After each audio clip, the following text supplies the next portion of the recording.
আসসালামু আলাইকুম। দুপুরের শীর্ষ সংবাদে স্বাগত জানাচ্ছি আমি শাহনাজ পারভীন। একই দিনে জাতীয় নির্বাচন ও গণভোট করার চিন্তা করছে সরকার। নির্বাচন ঘিরে নতুন করে ডিসি নিয়োগের উদ্যোগ, ফিট লিস্ট তৈরি শুরু। রাসূল সাল্লাল্লাহু আলাইহি সাল্লাম, সাহাবা ও পয়গম্বরদের সমালোচনার ধৃষ্টতা দেখিয়েছে জামাত, হেফাজত আমির। রোববার ইবতিদায়ী শিক্ষকদের যমুনামুখী লং মার্চ। সরানো হলো ডিএসসিসির প্রশাসক ও ঢাকা ওয়াসার এমডিকে। ৭ দফা দাবি না মানলে শনিবার থেকে মুরগি ডিম উৎপাদন বন্ধ, বিপিএ। আদানির সঙ্গে চুক্তিতে অনিয়ম, পূর্ণাঙ্গ নিরীক্ষা করবে দুদক। সৌদি আরবের ওমরা ভিসা নীতি পরিবর্তন। যশোরের আলোচিত আওয়ামী লীগ নেতা শাহরুল ইসলামকে ধরে পুলিশে দিল জনতা।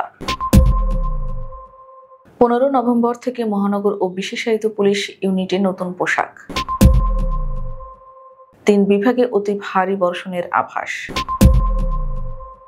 বাংলাদেশি পুশিনের ভয়ে ভারতে বৃদ্ধের আত্মহত্যা। এবং চলতি বছরে সবচেয়ে কম শরণার্থী প্রবেশের অনুমতি যুক্তরাষ্ট্রে। শুনছিলেন শিরোনাম, এবার বিস্তারিত। জুলাই জাতীয় সনদ বা সংস্কার প্রস্তাব বাস্তবায়নে রাজনৈতিক দলগুলোর তীব্র অনৈক্যের কারণে এক ধরনের দুরূহ চ্যালেঞ্জের মুখে পড়েছে অন্তর্বর্তী সরকার। তবে গণভোট সহ সনদ বাস্তবায়নের বিষয়ে দ্রুত সিদ্ধান্ত নেওয়ার প্রস্তুতি চলছে বলে জানা গেছে। সরকার সংশ্লিষ্ট সূত্র জানিয়েছে, জাতীয় নির্বাচনের দিন একই সঙ্গে গণভোট আয়োজনের বিষয়টি গুরুত্ব দিয়ে বিবেচনা করছে সরকার, যদিও এ বিষয়ে এখনো চূড়ান্ত সিদ্ধান্ত হয়নি। বৃহস্পতিবার উপদেষ্টা পরিষদের বৈঠকে অনির্ধারিত আলোচনায় জুলাই সনদ বাস্তবায়ন ও গণভোটের প্রসঙ্গ উঠে আসে। বৈঠকে প্রধান উপদেষ্টা অধ্যাপক ডক্টর মোহাম্মদ ইউনূস এ বিষয়ে উপদেষ্টাদের মতামত জানতে চান। অধিকাংশ উপদেষ্টা জাতীয় নির্বাচন ও গণভোট একই দিনে করার পক্ষে মত দেন, তবে প্রধান উপদেষ্টা কোনো সিদ্ধান্ত দেননি, কেবল মতামত শুনেছেন। জাতীয় সংসদ নির্বাচনের আগে নতুন করে মাঠ প্রশাসন সাজানোর উদ্যোগ নিয়েছে সরকার।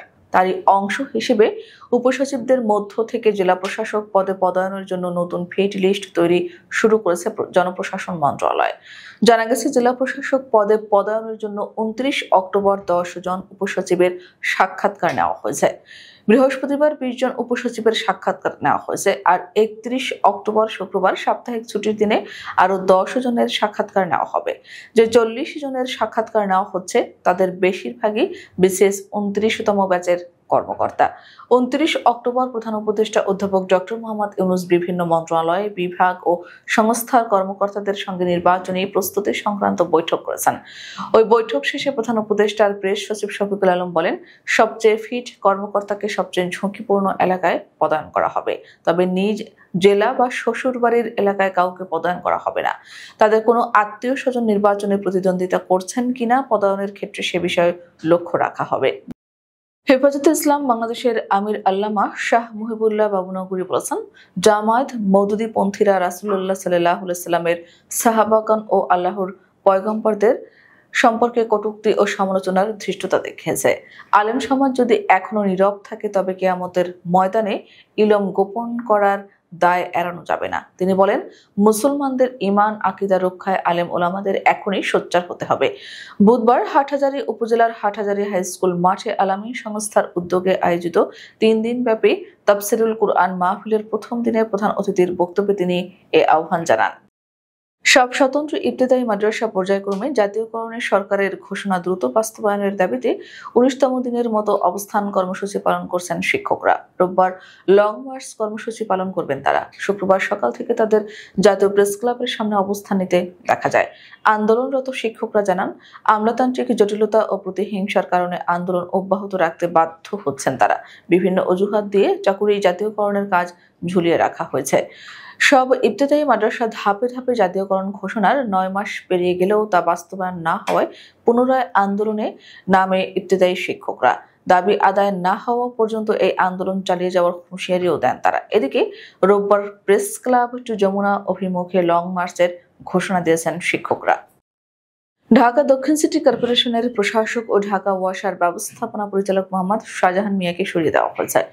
একসঙ্গে নগর সেবার গুরুত্বপূর্ণ এই দুই প্রতিষ্ঠানের দায়িত্বে থাকা এই অতিরিক্ত সচিবকে বদলি করা হয়েছে দুর্যোগ ব্যবস্থাপনা ও ত্রাণ মন্ত্রণালয়ে। তিনি এতদিন স্থানীয় সরকার বিভাগের অতিরিক্ত সচিবের অতিরিক্ত দায়িত্ব হিসেবে ঢাকা দক্ষিণ সিটি ও ঢাকা ওয়াসার প্রধান হিসেবে দায়িত্ব পালন করছিলেন। জনপ্রশাসন মন্ত্রণালয় বৃহস্পতিবার এক প্রজ্ঞাপনে তাকে এই দুই দায়িত্ব থেকে সরানোর আদেশ দিয়ে বলেছে, জনস্বার্থে এ আদেশ অবিলম্বে কার্যকর হবে। কর্পোরেট সিন্ডিকেটের দৌরাত্ম্যে পোল্ট্রি খাত ধ্বংসের পথে যাওয়ার প্রতিবাদে এবং প্রান্তিক খামারিদের অধিকার রক্ষার স্বার্থে তাদের ৭ দফা দাবি বাস্তবায়ন না হলে শনিবার থেকে সারা দেশে ডিম ও মুরগি উৎপাদনকারী খামার ও উৎপাদন পর্যায়ক্রমে বন্ধ রাখার ঘোষণা দিয়েছে প্রান্তিক খামারিদের সংগঠন বাংলাদেশ পোল্ট্রি অ্যাসোসিয়েশন। বৃহস্পতিবার গণমাধ্যমে পাঠানো এক বিবৃতিতে এই ঘোষণা দেওয়া হয়। রাষ্ট্র ক্ষমতার পট পরিবর্তনের পর বেরিয়ে এসেছে ভারতের বহুজাতিক শিল্প গোষ্ঠী আদানি গ্রুপের বিদ্যুৎ আমদানি চুক্তিতে পদে পদে অনিয়মের তথ্য। শুল্ক গোয়েন্দা ও তদন্ত অধিদপ্তরের এক প্রতিবেদনে বলা হয়েছে, বিদ্যুৎ আমদানিতে এক বছরে অন্তত ৩৯,৭১,৪৬,৪৬৭ মার্কিন ডলার শুল্ক ফাঁকির প্রমাণ মিলেছে। বিদ্যুৎ কেনার এই চুক্তির সময় সংশ্লিষ্ট সংস্থাকে পাশ কাটিয়ে দেওয়া হয়েছে শুল্ক ও কর অব্যাহতি। ২০২৪ সালের ২৭ নভেম্বর আদানির অনিয়ম নিয়ে আদানির বিদ্যুৎ মেগা শুল্ক ফাঁকি পদে পদে অনিয়ম শিরোনামে খবর প্রকাশের পর চলতি বছরের এপ্রিলে আদানির চুক্তির অনিয়ম নিয়ে অনুসন্ধান শুরুর কথা জানায় দুর্নীতি দমন কমিশন। এবার বিদ্যুৎ সরবরাহের জন্য আদানি গ্রুপের সঙ্গে আওয়ামী লীগ সরকারের করা চুক্তির অনিয়ম অনুসন্ধান ও পূর্ণাঙ্গ নিরীক্ষা করতে নতুন ৩ সদস্যের একটি কমিটি গঠন করেছে দুদক। সৌদি আরবের হজ ও ওমরা বিষয়ক মন্ত্রণালয় ওমরা মৌসুমে জনসমাগম নিয়ন্ত্রণ আরও কার্যকর করার লক্ষ্যে নতুন নিয়ম চালু করেছে। এর ফলে ভিসা ইস্যুর পর সৌদি আরবে প্রবেশের আগে ওমরা ভিসার বৈধতার মেয়াদ কমানো হয়েছে। আল আরাবিয়ার প্রতিবেদনে বলা হয়েছে, এখন থেকে ওমরা ভিসাধারী যদি ভিসা ইস্যুর ৩০ দিনের মধ্যে সৌদি আরবে প্রবেশ না করেন তাহলে তার ভিসা স্বয়ংক্রিয়ভাবে বাতিল হয়ে যাবে।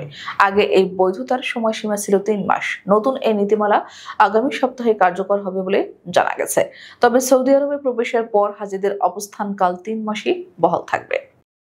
যশোর সদর উপজেলা আওয়ামী লীগের সাধারণ সম্পাদক ও আরবপুর ইউনিয়নের সাবেক চেয়ারম্যান শাহরুল ইসলামকে ধরে পুলিশের কাছে সোপর্দ করেছেন স্থানীয়রা। বৃহস্পতিবার রাত ৯:৩০ দিকে আওয়ামী লীগের পক্ষে নানা ধরনের কর্মকাণ্ড পরিচালনার অভিযোগে ঢাকা শিশু মেলা থেকে তাকে আটক করে স্থানীয় জনতা শেরেবাংলা নগর থানার পুলিশের কাছে হস্তান্তর করে। বর্তমানে তিনি থানা হেফাজতে রয়েছেন। এই বিষয়টি নিশ্চিত করেছেন থানার অফিসার ইনচার্জ ইমামুল হক। এদিকে একই দিন যশোরের শাহরুল ইসলামের বিরুদ্ধে কোতোয়ালি থানায় একটি মামলা হয়েছে। শাহরুলের ঘনিষ্ঠজনদের সূত্রে জানা গেছে, তিনি ওই এলাকায় চলাফেরা করতেন এবং আওয়ামী লীগের রাজনীতির সঙ্গে জড়িত থাকার বিষয়টি স্থানীয় অনেকে জানতেন। এছাড়া তিনি প্রায় ফেসবুকে লাইভে এসে আওয়ামী লীগের পক্ষে বক্তব্য দিতেন। ঢাকাতে তিনি দীর্ঘদিন আত্মগোপনে ছিলেন। বাংলাদেশ পুলিশ তাদের সদস্যদের জন্য আগামী ১৫ নভেম্বর থেকে বহুল প্রতীক্ষিত নতুন পোশাক চালু করতে যাচ্ছে। মহানগর ও বিশেষায়িত ইউনিটের সদস্যদের জন্য নতুন লৌহ বর্ণের পোশাকের সূচনা করবে। সহকারী পুলিশ মহাপরিদর্শক ASM শাহাদাত হোসেন এ তথ্য জানিয়েছেন। তিনি জানিয়েছেন, ঢাকা মহানগর পুলিশ, চট্টগ্রাম মহানগর পুলিশ এবং হাইওয়ে পুলিশ, রিভার পুলিশ ও পুলিশ ব্যুরো অব ইনভেস্টিগেশনের মতে বিশেষায়িত ইউনিটগুলো প্রথমে এই নতুন পোশাক পরিধান করবে। তিনি বলেন, লৌহ বর্ণের এবং স্বতন্ত্র স্টাইলের নতুন পোশাক আগামী ১৫ নভেম্বরের মধ্যে সরবরাহ করা হবে। প্রাথমিকভাবে মহানগর ও বিশেষায়িত ইউনিটগুলো এটি পরিধান শুরু করবে। পরে পর্যায়ক্রমে রেঞ্জ ও জেলা পর্যায়ের পুলিশ সদস্যরা তা গ্রহণ করবেন।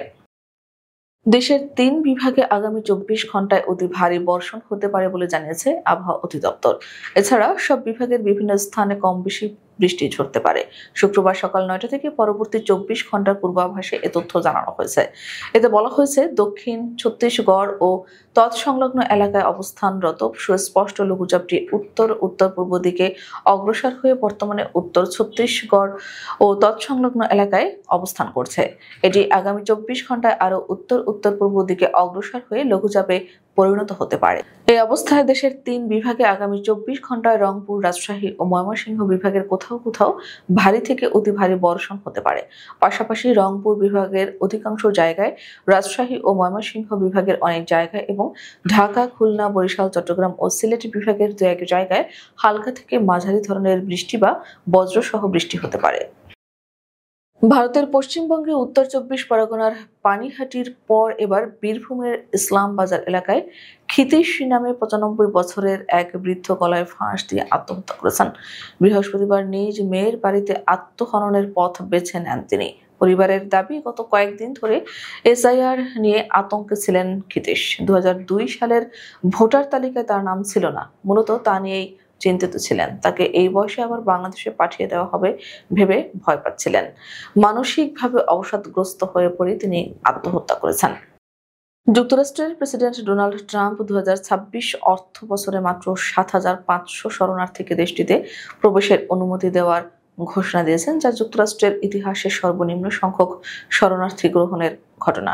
বৃহস্পতিবার মার্কিন ফেডারেল রেজিস্টারে প্রকাশিত এক বিজ্ঞপ্তিতে বলা হয়, বিশ্বের লাখ লাখ বাস্তুচ্যুত মানুষের জন্য যুক্তরাষ্ট্রের শরণার্থী ব্যবস্থা বন্ধ থাকবে এবং যে সীমিত কোটা নির্ধারণ করা হয়েছে তা মূলত শ্বেতাঙ্গ আফ্রিকানদের জন্য সংরক্ষিত থাকবে। আমাদের পরবর্তী রাতের শীর্ষ সংবাদ দেখার আমন্ত্রণ জানিয়ে এখনকার মতো বিদায় নিচ্ছি।